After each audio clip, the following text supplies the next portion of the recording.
ولیمہ کی دعوت قبول کرنا کتنا ضروری ہے؟ ولیمے کی دعوت قبول کرنا سنت ہے یا واجب ہے؟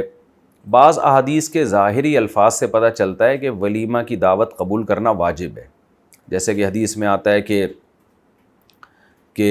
آپ صلی اللہ علیہ وسلم نے فرمایا جس نے ولیمے کی دعوت کو ٹھکرایا فقد عصا ابا القاسم، اس نے ابو القاسم یعنی نبی صلی اللہ علیہ وسلم کی نافرمانی کی۔ اور آپ صلی اللہ علیہ وسلم نے فرمایا کہ جب تمہیں ولیمے کی طرف بلایا جائے تو اس کی دعوت قبول کیا کرو۔ تو ان احادیث سے بعض فقہا کا قول یہ ہے کہ یہ واجب ہے، اگر آپ قبول نہیں کرتے گناہ گار ہوں گے، لیکن جمہور کے نزدیک یہ صرف تاکید کے لیے احادیث ہیں، کیونکہ اس سے صرف تاکید پیدا کرنا مقصد ہے، یہ وجوب پر محمول نہیں ہے۔ تو سنت مؤکدہ یا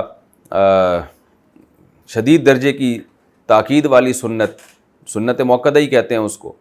تو اگر کوئی آپ کا ریلیٹیو ہے، کوئی آپ کا قریبی ہے، وہ آپ کو ولیمے کی دعوت پہ بلاتا ہے، تو ان احادیث کے ظاہر کا تقاضا یہی ہے کہ اس کی دعوت کو قبول کر لینا چاہیے۔ اور ظاہر ہے اس سے یہ تو نہیں حدیث سے مراد ہے کہ ساری دنیا میں کوئی بھی آپ کو ولیمے پہ بلا لے، اس سے تو انسان سارا دن پھر ولیموں میں ہی جاتا رہے گا۔ تو کوئی بھی جب قریبی رشتہ دار ہو ولیمے پہ بلائے تو احادیث کے ظاہر سے بہرحال اس کی تاکید پتہ چلتی ہے کہ جانا چاہیے۔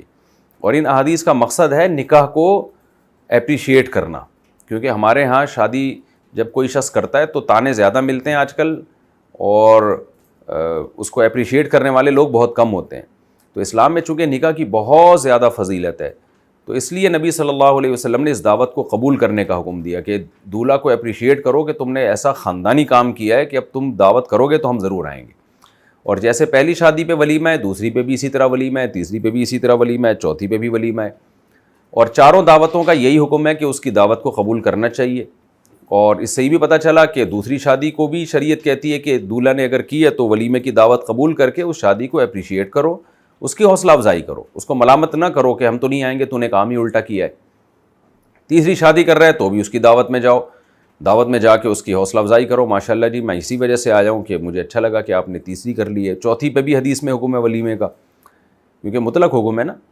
تو ہمارے یہاں کیا ہوتا ہے کہ دوسری کر رہا ہے، تیسری کر رہا ہے تو تیرا اس کے علاوہ کوئی کام ہی نہیں ہے، تو اور کچھ نہیں کر سکتا۔ تو لوگ بجائے اس کی دعوت قبول کر کے اس کو اپریشیٹ کرنے کے، پکڑے جانے کے خوف سے خود بھی نہیں جا رہے ہوتے۔ تو اس لیے یہ حدیثوں میں جو ولیمے کی دعوت قبول کرنے کی تاکید ہے نا، اصل میں یہ نکاح کو معاشرے میں فروغ دینے کی اہمیت بتانا مقصد ہے، تاکہ لوگ نکاح کو اچھا کام سمجھے، برا کام نہ سمجھے۔